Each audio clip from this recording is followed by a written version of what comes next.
lana Allahumma salli wa sallim wa barik ala Rasulillah sayyidina wa maulana wa habibina Muhammadin wa ala alihi wa sahbihi wa man tabi'ahum bi ihsanin kaulan wa fi'lan wa adlan ila yaumil qiyamah.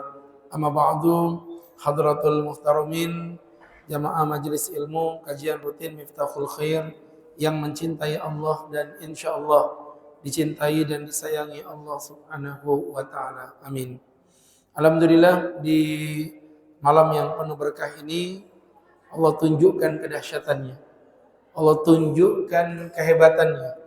Karena orang yang dicintai Allah bukan orang yang berkelimpahan harta, bukan orang yang berkelimpahan jabatan, tetapi dikatakan dalam hadis, mayuridillahu bihi khairan yufaqihu fiddin. Barang siapa yang Allah inginkan pada dirinya kebaikan, artinya Allah jatuh cinta kepadanya. Yufaqih, Allah akan merobek jantungnya dan meletakkan magnet-magnet cinta kepada majelis-majelis ilmu. Duduk di dalam masjid, ya, dalam rangka mempersatukan ukhuwah, persaudaraan. Ya, karena orang Islam ini, Pak, sebenarnya kalau kita berbicara tentang konsep Islam, itu yang membuat Islam ini menjadi jaya cuman satu, Pak. Ketika umat Islam bersatu padu. Ayo kita bandingkan di antara dua perang. Ada perang Badar, ada perang Uhud. Ya, yang pertama di dalam Islam namanya perang Badar. Nah, perang Badar ini jamaah terjadi dalam kondisi umat Islam tidak siap berperang. Dalam riwayat disebutkan 313 pasukan kaum muslimin harus menghadapi ribuan bangsa Quraisy yang bersekongkol dengan kelompok orang-orang Yahudi di kota Madinah. Jadi sebenarnya Nabi masih galau nih mau perang atau enggak, begitu kan? Tapi karena ternyata Masya Allah, ya, istilah orang zaman sekarang itu namanya ilmu kepepet, Pak. Kadang-kadang orang tuh jadi bisa karena kepepet. Tahu ilmu kepepet? Ada orang naik kapal, tiba-tiba ada nenek-nenek terjatuh ke laut karena gelombang yang begitu dahsyat, tidak ada satu orang pun berani menolong si nenek tadi, sehingga ada satu orang nyemplung menolong si nenek tadi. Dengan begitu heroik sang nenek diangkat, orang-orang bertepuk tangan. Temannya nyeletuk, "Bro, kok kamu begitu hebat bisa menolong si nenek?" Kata temannya tadi, "Kurang ngajar, siapa yang dorong aku dari belakang?" Ngerti maksudnya? Kadang-kadang orang tuh pintar karena terpaksa. Nabi Muhammad dengan pasukan tidak siap berperang. Tetapi Masya Allah waktu itu mengandalkan persatuan umat Islam yang lagi menggebu-gebu, ya Pak, ingin menjalankan perang pertama mereka, perang perdana. Dan akhirnya mereka pun memberanikan diri, dan dengan kedahsyatan, dengan pertolongan Allah, akhirnya kaum muslimin yang jumlahnya cuma 313 ini mampu mengalahkan pasukan kafir Quraisy yang berjumlah ribuan. Orang kafir nggak terima itu. Akhirnya menantang perang lagi yang kedua. Namanya perang Uhud. Dan di sini umat Islam tentu lebih siap, sudah terbiasa berperang, sudah ada semacam chemistry di antara pasukan kaum muslimin dan lain sebagainya. Artinya di situ mereka merasa nyaman. Mereka udah merasa siap untuk berperang. Ya, dan pasukan jumlahnya juga lebih banyak dibandingkan waktu di perang Uhud. Tapi ternyata di perang Badar, tetapi ternyata di perang Uhud umat muslim mengalami kekalahan yang telak. 70 sahabat, ya, meninggal dunia syahid di jalan Allah, termasuk salah satunya adalah Sayyidina Hamzah bin Abdul Muthalib, paman Rasulullah SAW. Apa yang menjadi pelajaran di antara dua perang ini? Membandingkan dua perang, di perang Badar sedikit tapi bisa mengalahkan musuh Allah. Pada saat itu kaum muslimin tidak memiliki kepentingan apapun selain li'ila'i kalimatillah, untuk meninggikan kalimat Allah Subhanahu wa taala. Maka pertolongan Allah turunkan karena persatuan umat Islam pada saat itu. Tetapi ketika di perang Uhud kaum muslimin sudah memiliki kepentingan masing-masing. Bahkan Nabi waktu itu bagi pasukan jadi dua bagian. Ada pasukan Rumuh berada di Bukit Rumuh, jadi bentuknya letter L begini, Pak, ya. Nah, di sini pasukan muslimin, ya, berada di letter L tadi. Kemudian sebagian diturunkan oleh Nabi, ini pasukan berpanah, yang ini pasukan berkuda. Orang kafir Quraisy dipimpin oleh Khalid bin Walid datang dari arah Makkah, kemudian diserang oleh pasukan di bawah, dan dari atas melempari panah, sehingga belum ketemu dengan pasukan muslimin, pasukan kafir Quraisy sudah terbantai karena dipanah oleh pasukan Romawi dari atas. Nabi udah pesan, jangan turun kalian sampai aku komandoi. Tapi ketika melihat umat muslimin di bawah udah rebutan harta rampasan perang, rebutan ghanimah, rebutan hartanya orang kafir, yang di atas bilang, kita di sini ngapain? Kita di sini ngapain? Nungguin aja. Yang di bawah enak-enak rebutan harta, ayo kita turun. Sebagian bilang jangan, kan Nabi udah pesan nggak boleh turun. Akhirnya disitulah pasukan muslim terpecah menjadi dua. Sebagian ada yang turun, sebagian ada yang tetap di atas bukit Rumoh. Disitulah pasukan Khalid bin Walid berputar haluan dari arah belakang, ya, dengan mudah menaklukkan pasukan yang ada di atas bukit Rumoh dan menjepit pasukan muslim dari dua arah yang bertentangan. Udah tahu hikmahnya. Ternyata umat Islam itu bangsa yang tidak pernah terkalahkan. Yang mampu mengalahkan umat Islam bukan orang kafir, bukan orang-orang yang menjadi notabene musuh kita, tapi justru orang Islam itu sendiri yang menjadi sebab dari kekalahan umat Islam itu sendiri. Apa pelajarannya? Bahwa umat Islam tidak akan pernah menemukan kejayaan, tidak akan pernah menemukan kebaikan, tidak akan pernah menemukan apapun dari yang diinginkan kalau umat Islam masih mudah terpecah belah. Pak Ustaz, tapi faktanya umat Islam, mohon maaf ya, dalam kehidupan sering sekali kita temukan gesekan. Kita temukan gesekan-gesekan yang terjadi satu dengan lainnya. Bagaimana sikap kita menghadapi perbedaan yang seperti ini? Sahabat-sahabatku yang dimuliakan Allah, ada beberapa wasiat atau nasihat yang ingin kami sampaikan. Kalau umat Islam ingin bersatu, yang pertama harus bisa membedakan mana furu', mana usul. Itu dulu poinnya. Furu itu apa? Cabang. Usul itu apa? Pangkal. Jadi dalam beragama ini ada usul, ada furu', Pak.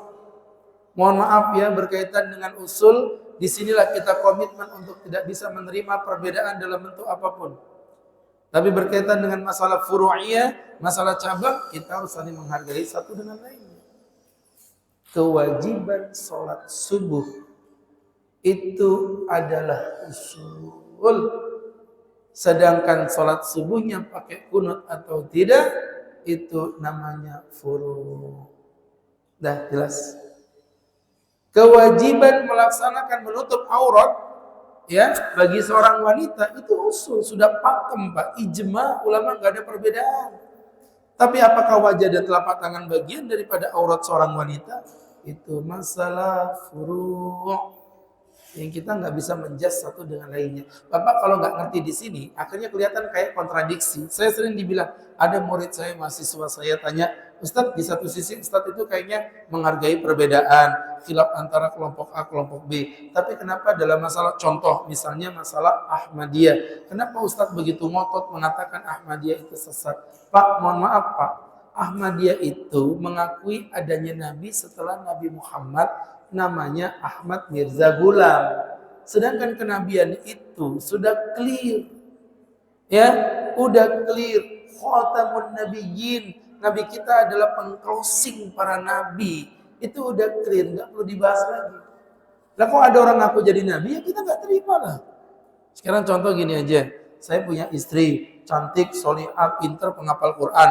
Anaknya ada 2, ganteng-ganteng, lucu-lucu, cantik-cantik, manis-manis. Kemudian kami jadi keluarga yang sakinah, mawaddah, warahmah. Duduk-duduk di lapangan Merdeka, nggak ada angin, nggak ada hujan.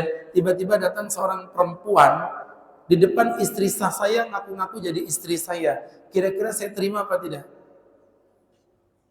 Ini bisa ngomong nggak sih orang-orang ini?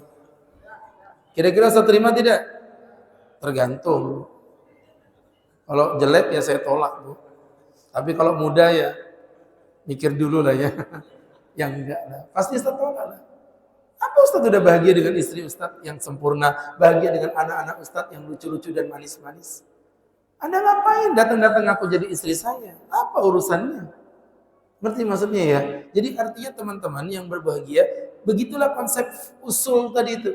Kita nggak terima Ahmad Mirza Ghulam. Kenapa? Yang dia bahas ini masalah usul, Pak. Ya, masalah usul. Tapi kalau berkaitan tadi contoh misalnya berkaitan dengan masalah furu'iyah, masalah kunut subuh atau tidak, itu masalah yang muncul ya disebabkan karena adanya dua sudut pandang dalam memahami satu dalil. Dan masalah yang seperti ini banyak banget kalau mau dicontohin. Aduh banyak. Sudah, saya ambil sampel masalah kunut ya.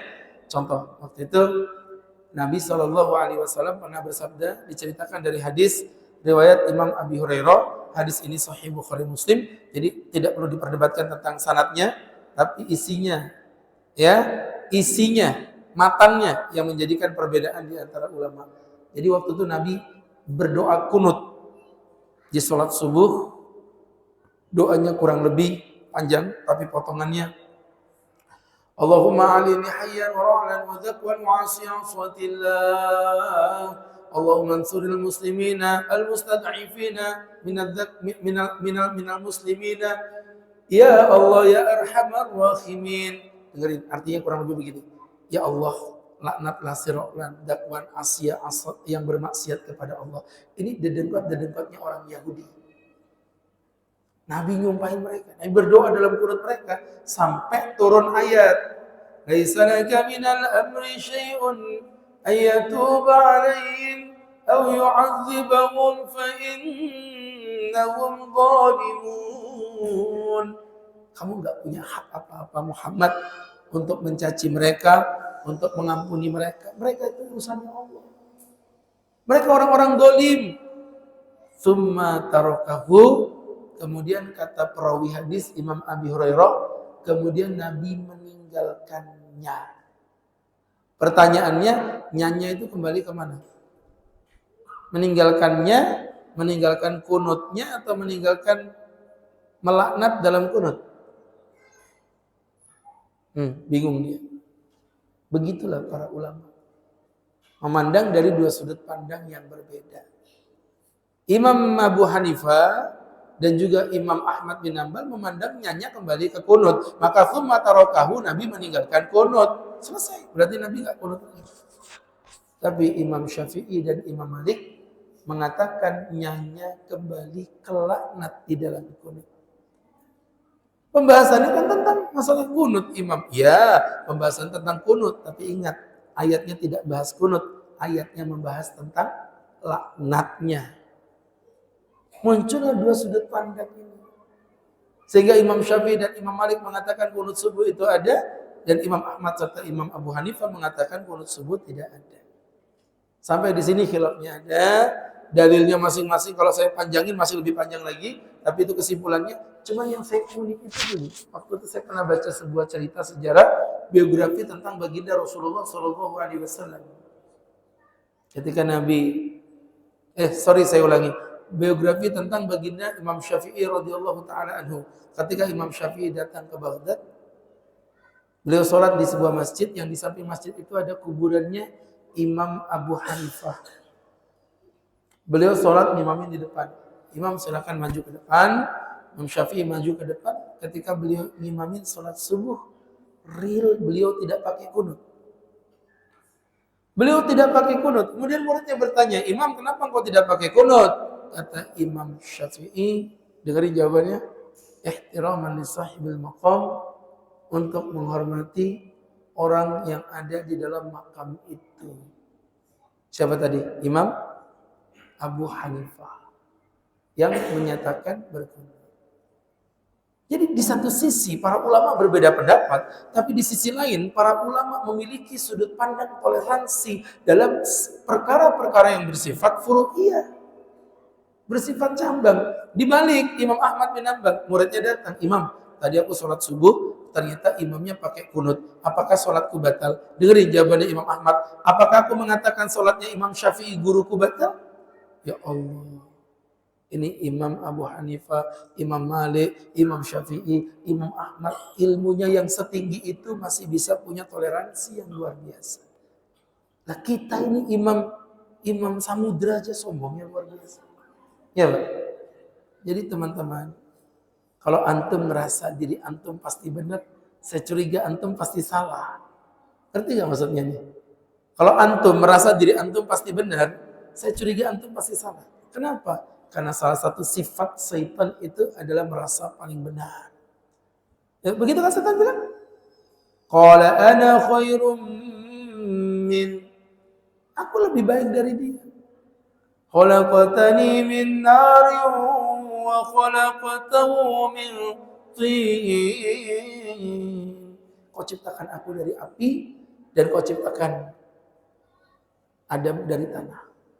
Api lebih mulia daripada tanah. Tanah diinjak-injak. Ini setan ini tidak gaul, dia tidak tahu harga tanah di Balikpapan, Pak. Mahal sekarang ya. 10 juta, Pak. Jadi teman-teman yang berbahagia, ini jadi pelajaran untuk kita bersama.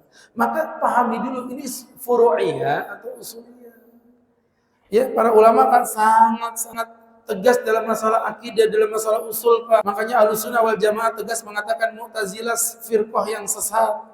Ya, kelompok Murji'ah, kelompok Qadariyah, ini semuanya kelompok-kelompok yang sesat. Kenapa begitu tegas mengatakan sesat? Karena ini masalah usuliyah, tapi berkaitan dengan masalah furu'iyah, para ulama akan sangat menghargai satu dengan lainnya. Kemudian yang kedua, menjaga lisan dari siapapun yang berkata la ilaha illallah. Pak, begini aja, kita pakai analogi aja, permainan analogi. Bapak, kalau ada mayat seorang muslim tidak disolati, dosa nggak? Bapak sekali lagi nggak jawab, saya pulang. Ya. Mulai emosi sudah ini, ya. Saya ulangi lagi. Ya, ini temanya berat, hati-hati. Ada orang mayat meninggal dan dia seorang muslim, tapi bapak nggak solati, dosa nggak? Dosa. Lebih dosa lagi kalau ditanya mingkem aja mulutnya, dosa banget itu ya. Saya ulangi lagi. Jadi orang muslim mati tidak disolati hukumnya dosa. Orang kafir, Pak, kalau mati boleh nggak disolati? Nggak boleh. Kalau bapak tahu dia kafir dan bapak solati, dosa. Haram. Mendoakan orang kafir yang udah mati itu hukumnya haram, tidak diperbolehkan. Walaupun saudara kerabat kita sendiri. Oke, sekarang pertanyaan saya bukan itu. Di depan rumah bapak, pelataran rumah, ada orang mati.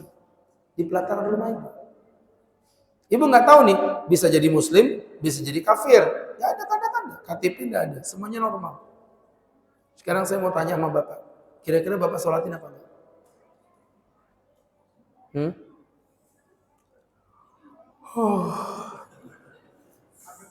Nggak ada tanda sama sekali. Ya, bukan, itu masalah polisi, masalah hukum. Kita ngomong hukum fikih, pembahasan fikihnya. Ini kira-kira disolatin nggak orang ini? Tetap disolati. Kenapa, Pak? Gini, ini kan potensinya potensi 50-50 ini. Bapak solatin kalau kafir kita dosa, nggak kita solatin, ternyata muslim kita juga dosa. Apa kata para ulama? Solatin. Karena menganggap muslim terhadap orang yang ternyata kafir itu jauh lebih baik dibandingkan menganggap kafir orang yang ternyata muslim. Paham, Pak?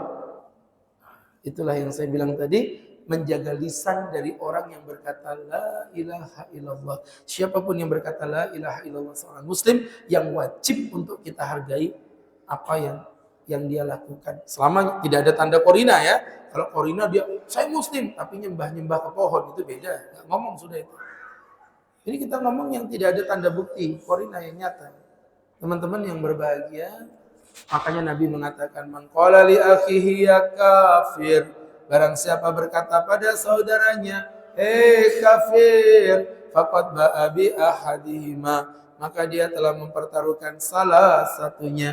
Kalau yang dipanggil kafir maka kafirlah dia. Tapi kalau yang dipanggil kafir maka kekafiran itu akan memantul kepada yang mengkafirkannya. Hati-hati. Kafir itu. Kalau dia kafir selesai. Kafir memang dia. Tapi kalau dia ternyata nggak kafir, maka kekafiran itu akan memantul kepada kita. Dan ingat, Pak, tidak setiap perbedaan itu menyebabkan pada kekafiran. Jangan suka menggunakan ilmu cocok logi. Tahu cocok logi? Contoh. Misalnya mohon maaf ya teman-teman yang berbahagia berkaitan dengan hukum-hukum fikih khilaf yang ada.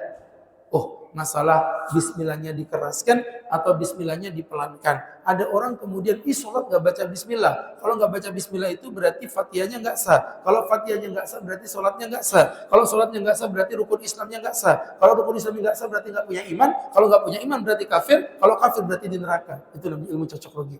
Dihubungkan satu dengan lain. Gak nyambung orang ini. Pak, masalah khilaf itu semuanya udah dibahas oleh para ulama. Problem bapak, ibu, saya itu cuma satu. Ilmu. Keterbatasan ilmu kita, Pak. Makanya mohon maaf, kadang-kadang nih kita ini mudah sekali menyesatkan orang. Wah, bodoh ini. Pak, mohon maaf, Pak. Orang yang bodoh itu biasanya mudah membodoh-bodohkan orang. Gini, saya kasih contoh. Saya baru belajar komputer. Ceritanya. Kemudian saya baru bisa belajar dan guru saya ngajarin gini, untuk mengcopy paste tulisan itu Ctrl A, Ctrl C, kemudian Ctrl V, begitu ya? Oke. Datang ke warnet, Mas, tolong dong dikopikan tulisannya, saya mau jadikan materi bahan khutbah. Oh siap Pak Ustadz. Akhirnya dia malah ngambil mouse, diklik sebelah kiri, ditarik ke bawah jadi gelap, diklik sebelah kanan, muncul tulisan copy, pindah halaman, klik sebelah kanan, muncul tulisan paste. Saya bilang, goblok ini. Bukan begitu caranya. Yang benar itu Ctrl A, Ctrl C. Bapak ini bisa komputer nggak sih sebenarnya? Kok nggak paham begitu sih? Itu padahal dua-duanya apa tuh? Sama. Jadi Bapak tahu, siapa di sini yang goblok ini siapa? Yang goblok itu adalah orang yang mudah menggoblok-goblokkan orang yang belum tentu goblok hanya karena dia goblok dari dalil dari apa orang yang digoblok-goblokkan tadi itu. Ulangi kalau bisa saya kasih good day. Ayo. Orang yang goblok itu orang yang mudah menggoblok-goblokkan orang yang belum tentu goblok hanya karena dia goblok terhadap dalil apa dari orang yang digoblok-goblokkan tadi itu. Ulangi. Terserah Bapak lah ya. Gak penting sih ya. Mau paham mau enggak urus saya. Jadi teman-teman, ya tugas saya ngajar, Ibu mau paham mau enggak urus. Jadi teman-teman yang berbahagia, ketika kita membodohkan orang. Contoh, misalnya saya membodohkan Aqua ini. Wah, bodoh kamu nih Aqua. Gara-gara Ustadz menggoblokkan Aqua, itu bukan karena Aquanya goblok. Itu hanya karena Ustadz yang goblok terhadap dalil apa yang digunakan oleh Aqua ini yang Ustadz goblok-goblokkan tadi itu.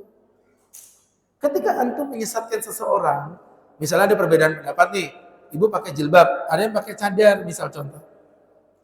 Terus Anda menyala-nyalakan orang. Pada saat Anda menyalahkan orang, saya mau tanya, emang Anda udah tahu dalil orang yang Anda salahkan itu? Alih-alih mengetahui dalil orang yang disalahkan. Dalilnya dia aja kadang-kadang nggak tahu kok. Itu yang terjadi, Pak. Mohon maaf teman-teman. Itu ibu-ibu yang bercadar, ibu-ibu yang nggak bercadar. Coba didudukkan bareng-bareng. Bu, ibu yang bercadar. Keyakinan ibu yang benar yang mana? Yang bercadar, Pak Ustadz. Sekarang saya tanya, ibu tahu dalilnya orang bercadar? Saya nggak yakin dia tahu juga. Dan parahnya lagi, ketika menyalahkan, itu perempuan nggak bercadar itu salah. Ternyata nggak ngerti sama sekali dalilnya orang nggak bercadar itu apa. Ini semuanya ada dasarnya, teman-teman. Makanya masalah itu khilafiyah. Khilafiyah di antara 4 madhab. Itu sesuatu yang wajar. Yang mengatakan bercadar, itu pendapatnya Imam Syafi'i dan Imam Ahmad. Yang mengatakan tidak bercadar, itu pendapatnya Imam Abu Hanifah dan juga Imam Malik. Khilafnya rujuknya pada surah An-Nur ayat yang ke-30 hingga 31 yang menjadi landasan pada ayat wala yubdina zinatahunna, janganlah para perempuan mempertontonkan kecantikannya illa ma dhahara minha, kecuali apa yang nampak darinya. Yang nampak itu apa? Kata-kata yang nampak. Lupa, andai kata Allah bilang gini, perempuan jangan buka aurat kecuali giginya. Selesai sudah. Tutup semua berarti gini. Jelas bahasanya. Saya bukan bilang Quran bahasanya nggak jelas loh ya, bukan. tapi otak kita ini nggak nyampe memahami isi Al-Quran. Allah bilang apa tadi? Janganlah kamu mempertontonkan kecantikanmu kecuali apa yang nampak darinya. Nah, kata-kata apa yang nampak darinya itu kan kemudian ulama beda pendapat. Nah, menurut Bapak aja kira-kira wajar nggak kalau ulama berbeda pendapat gara-gara kata-kata kecuali apa yang nampak darinya? Sangat wajar. Maka berangkat dari situ, kalau kita pelajari teman-teman yang dimuliakan Allah Subhanahu wa taala, ini tentu menjadi pembelajaran bagi kita. Ulama beda pendapat tuh. Kata-kata yang nampak darinya dipahami oleh Ibnu Abbas, yang nampak darinya itu maksudnya yang nampak tanpa sengaja. Berarti kalau gitu seluruh perempuan tetap aurat. Kecuali kalau yang nampaknya itu tidak sengaja kayak kena angin. Itu pendapat Ibnu Abbas. Tapi pendapat daripada Imam Jabir mengatakan yang nampak darinya maksudnya yang nampak dari wajah dan kedua telapak tangan. Disampaikan pula oleh Asma binti Abi Bakar ketika Asma lagi duduk-duduk dengan Bunda Aisyah, Nabi datang. Nabi gak sengaja masuk kamar. Wajar dong Nabi gak minta izin, itu kan kamarnya Nabi. Waktu itu Asma pakai baju tipis. Nabi melihat perempuan pakai baju tipis, Nabi langsung palingkan wajahnya. Ngek begitu. Sama dengan bapak-bapak Miftahul Khair kalau ketemu cewek cantik langsung begini. Ngek. Mencari di mana titik yang lebih terang ya. Begitu. Jadi Masya Allah. Nabi bilang apa? Ya Asma. Asma. Innal mar'a, perempuan itu idza balaghatil haidha, jika sampai umur haid, la yuslah ayyura minha, tidak pantas dilihat darinya ila hadza wa hadza. Ila hadza wa hadza. Kata Nabi kecuali ini dan ini. Nabi tunjuk wajah dan telapak tangan. Nah itu kalau kita mau panjangin lagi jadi lebar, tapi kesimpulannya itu saya cuma ingin menunjukkan bahwa ini masalah yang khilaf sudut pandang para ulama. Mungkin Bapak juga bertanya, tapi kalau memang Qurannya sama, hadisnya sama, kenapa kok ulama itu ternyata bisa berbeda-beda dalam memahami yang seperti itu? Nah, teman-teman yang dimuliakan Allah, saya kasih tahu ya, ulama berbeda pendapat itu tentang sudut pandang. Jamaah yang dimuliakan Allah. Sebentar dulu, saya kasih contoh. Bapak-bapak, ibu-ibu yang dirahmati Allah. Apa ini? Apa yang Bapak lihat? Tulisan apa? Ini ngajak kelahi memang orang sini. Jelas besar gini loh, ya Allah. Tulisan apa ini? Bu Yani. Oke ya. Tulisannya Bu Yani. Ya wajar nggak ada lampunya, gelap gulita kayak gini. Ini penghematan banget masjidnya. Jadi teman-teman tulisannya Bu Yani. Kalau Bapak mau saya sumpah nggak kira-kira? Saya punya keyakinan berbeda Pak. Bagi saya itu bukan tulisan Bu Yani. Yang saya lihat itu gambar buah-buahan. Sumpah tak tulisannya Bu Yani. Buah-buahan. Bu Yani. Buah-buahan Pak. Demi Allah Bu Yani, demi Allah buah-buahan. Kenapa? Bisa berbeda? Karena saya melihatnya dari sebelah sini. Ya, saya melihatnya sini, Bapak melihatnya dari arah belakang sini. Yang dilihat satu apa dua? Satu. Tapi ternyata menimbulkan dua keyakinan yang berbeda. Itu yang disebut dengan furu'iyah, cabang. Tapi kalau saya tanya, ini ada berapa biji? Satu. Kalau ada orang bilang ini dua, Bapak percaya nggak? Nggak percaya. Sama dengan Tuhan. Allah kita satu. Kalau ada yang bilang dua, ya otomatis kita tidak akan percaya. Begitu maksudnya hadirin. Ya, baik jamaah yang dimuliakan Allah. Ini menjadi pembelajaran untuk kita bersama. Maka menjaga lidah untuk tidak gampang mengkafirkan saudara. Jadi yang bagus gimana Tat? Saya itu teringat dengan ucapan seorang ulama bernama Syekh Yusuf Al-Qaradawi. Syekh Yusuf Al-Qaradawi pernah berkata, natafaham fi makhtalafna wa nata'awan fi mattafaqna. Sikap kita terhadap perbedaan pendapat itu adalah, ini cakep banget ini. Natafaham fi makhtalafna wa nata'awan fi mattafaqna. Mantap ini Pak. Keren nggak? Keren kan? Keren. Baik. Kayaknya udah jelas. Kemudian berikutnya. Padahal saya belum nerjemahkan. Mukanya bisa tegang begitu dia. Kelihatan betul nggak serius dengerin ceramahnya itu. Jadi kata Syekh Yusuf Qaradawi tadi, apa tadi?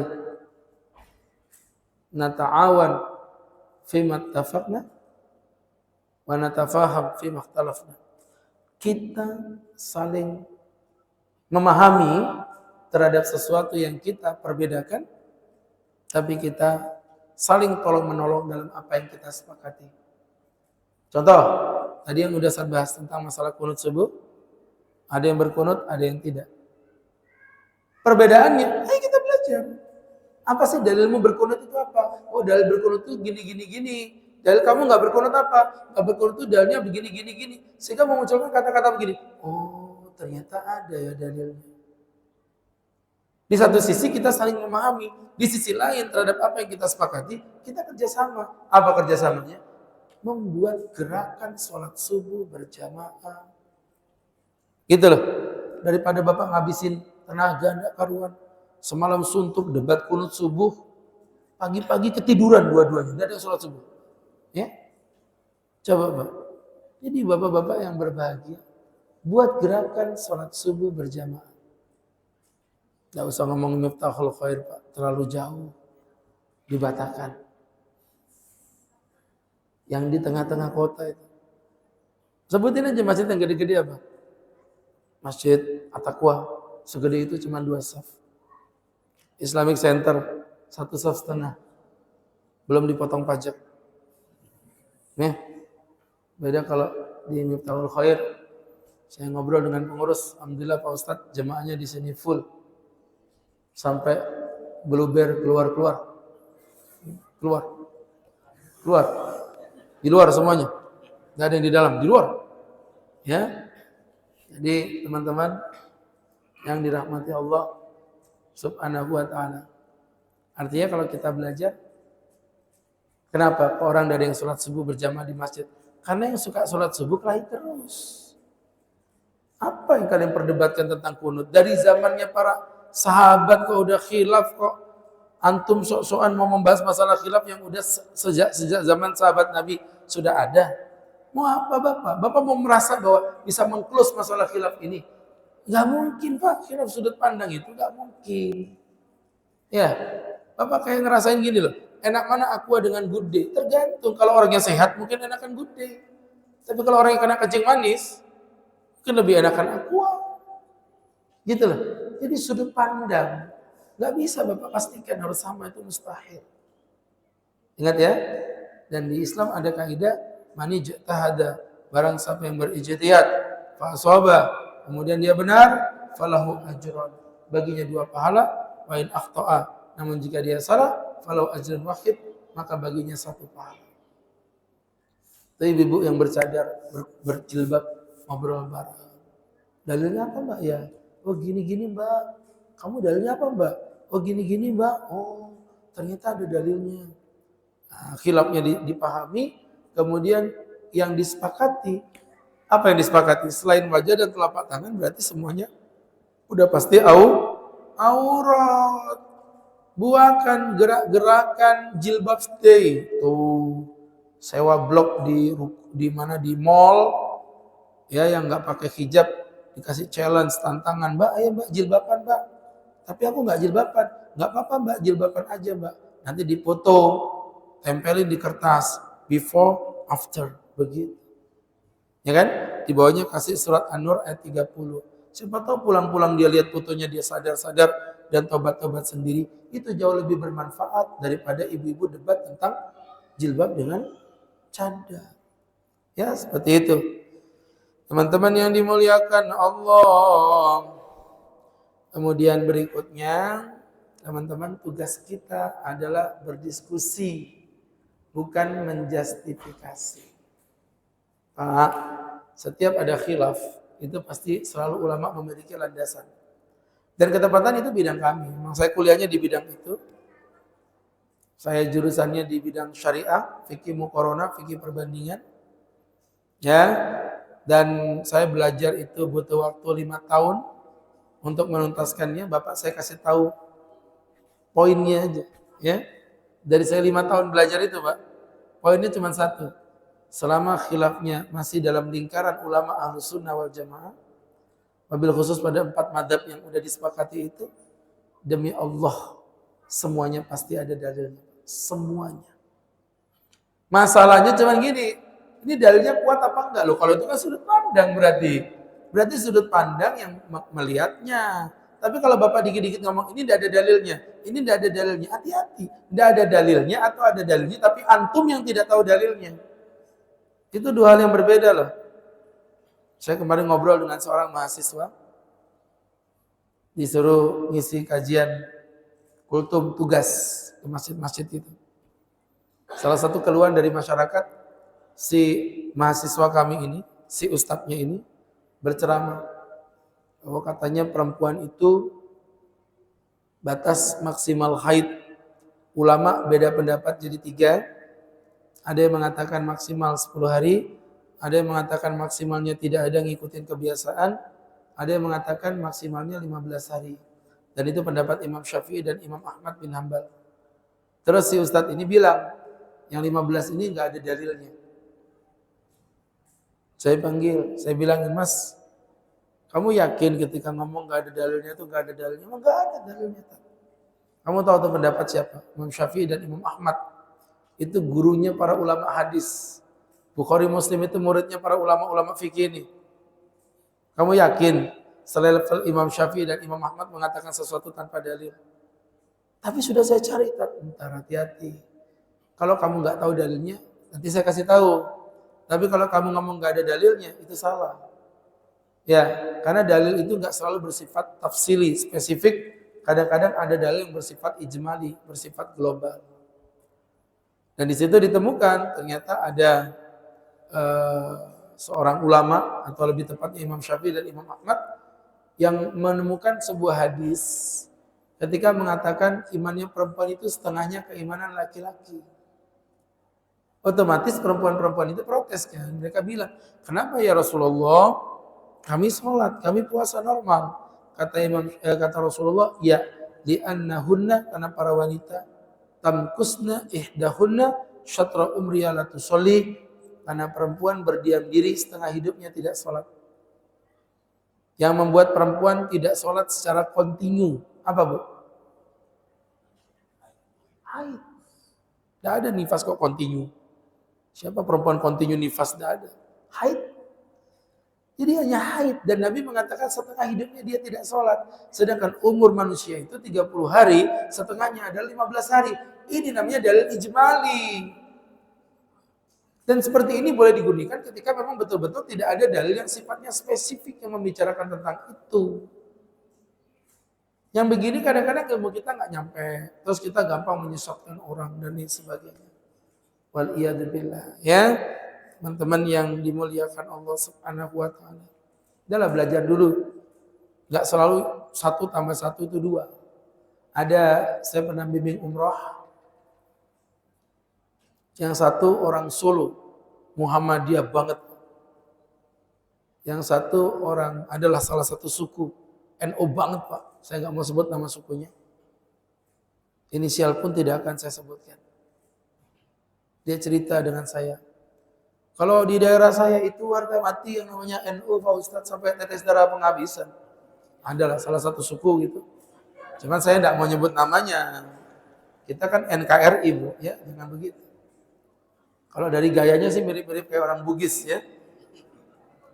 Jadi teman-teman, kalau di tempat saya ini NU sudah harga mati.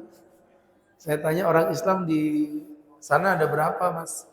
Ada 80% Pak Ustadz. Wih, berarti non-muslimnya banyak juga, ada 20%. Agama apa? Agama Muhammadiyah Pak Ustadz.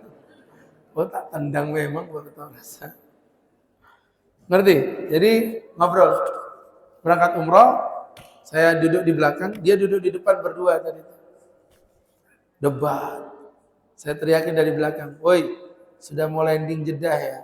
Gak ada debat-debat lagi NU Muhammadiyah. Stop. Kita udah mau masuk manasik ibadah umroh. Ngobrol, iya Mas. Kita sudah tidak boleh ngobrol lagi sama Pak Ustadz. Tapi nanti kita lihat saja.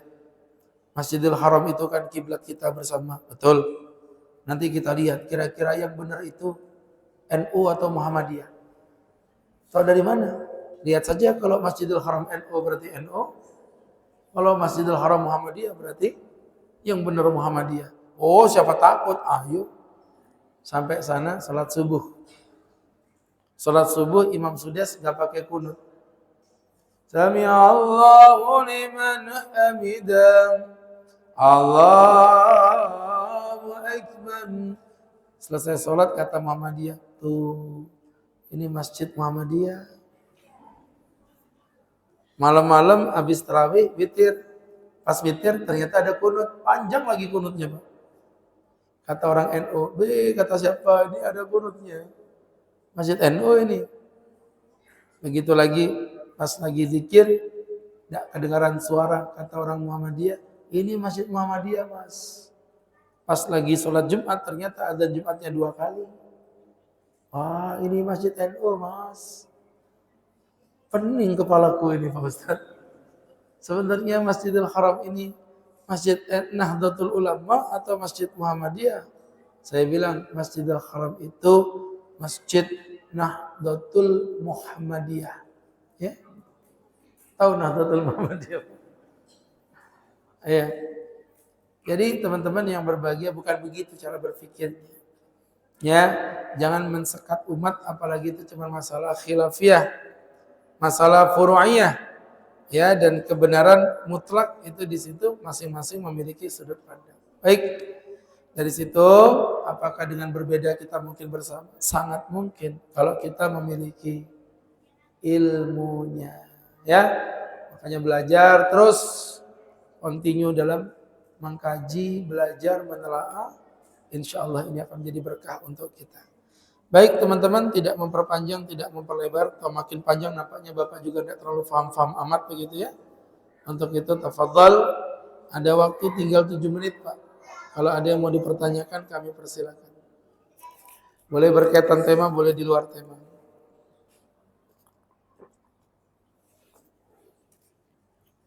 Silakan.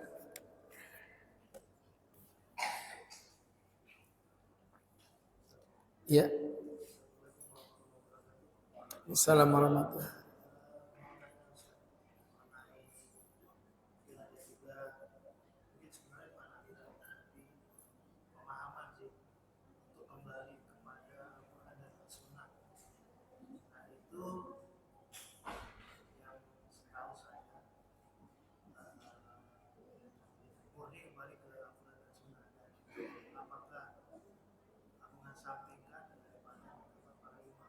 Baik, jadi begini, kata-kata kembali kepada Quran dan Sunnah ini adalah kalimatu haqqin, kalimat yang mengandung kebenaran, tetapi mohon maaf, urida bihil batil, diplesetkan menjadi sebuah kesesatan.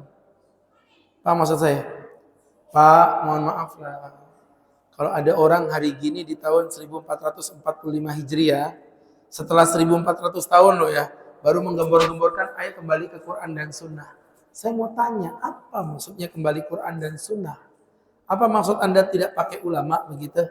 Langsung kembali ke Quran dan Sunnah langsung begitu? Apa itu yang Anda maksudkan? Kalau Anda memaksudkan itu, saya pikir jelas itu clear batil.